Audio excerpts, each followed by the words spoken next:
জংলি হাতির উপদ্রব আমাদের শুটিং সেটে শাপলা শালুক নিয়ে সজল।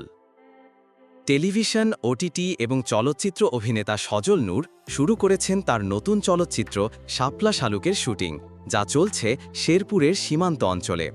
এই সিনেমার মাধ্যমে প্রথমবারের মতো পর্দায় একসঙ্গে কাজ করছেন তিনি এবং অভিনেত্রী শবনম বুবলী। রাশেদা আক্তার লাজুক পরিচালিত এই অ্যাকশন রোমান্টিক ছবির শুটিং চলাকালীন এক অদ্ভুত পরিস্থিতির মুখোমুখি হতে হয় পুরো টিমকে। জংলি হাতির দল ঢুকে পড়ে শুটিং সেটে। গতকাল দুপুরে দ্য ডেইলি স্টারকে দেওয়া এক সাক্ষাৎকারে সজল বলেন, আমরা টানা শুটিং করছি এবং আরও কিছুদিন চলবে, এরপর ঢাকায় ফিরব।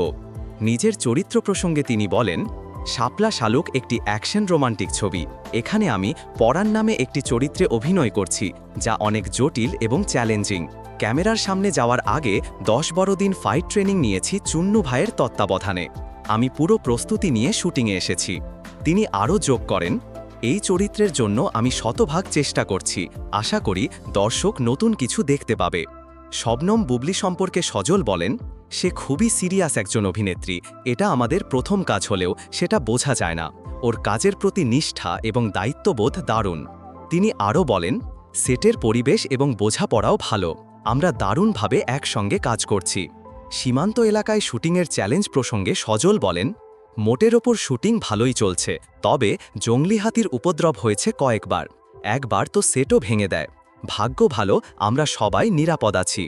এর আগে টিভি নাটকে রাশেদা আক্তার লাজুকের সঙ্গে কাজ করলেও চলচ্চিত্রে এটি সজলের প্রথম কাজ, তার পরিচালনায়।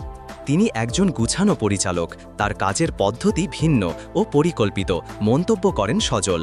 প্রায় 10 দিন ধরে চলা এই শুটিংয়ের অভিজ্ঞতা নিয়ে তিনি বলেন, এই অভিজ্ঞতা অনেক দিন মনে থাকবে।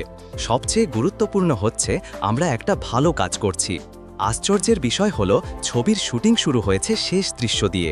এটি ছিল একটি অ্যাকশন দৃশ্য, বলেন সজল। সাধারণত শুরুটা প্রথম দৃশ্য দিয়ে হয়, কিন্তু এবার ব্যতিক্রম। শুটিং টিম নিয়ে সন্তুষ্টি প্রকাশ করে সজল বলেন, এই টিম অসাধারণ। ভালো একটা টিম পেলে সব কিছু সহজ হয়ে যায়। আমরা আমাদের সেরাটা দিচ্ছি, আশা করি ভালোভাবেই কাজ শেষ করতে পারব। উল্লেখ্য, সজলের সর্বশেষ ছবি জিন 3 মুক্তি পেয়েছিল গত ঈদ উল ফিতরে।